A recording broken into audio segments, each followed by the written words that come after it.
Ingredients: Napa cabbage, salt, Korean radish, daikon, carrots, green onions, garlic, ginger, Korean red pepper flakes, gochugaru, fish sauce, optional, for non-vegetarian version.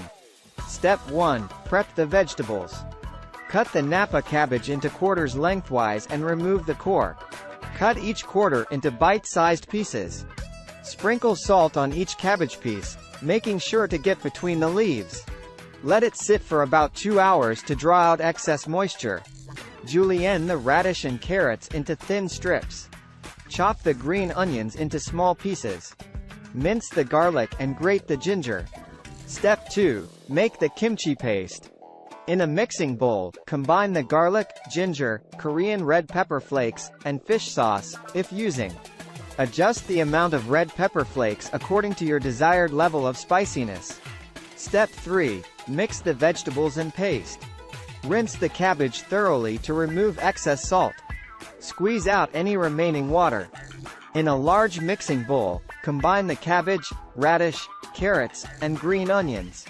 Add the kimchi paste to the bowl and mix everything together, making sure the vegetables are evenly coated with the paste.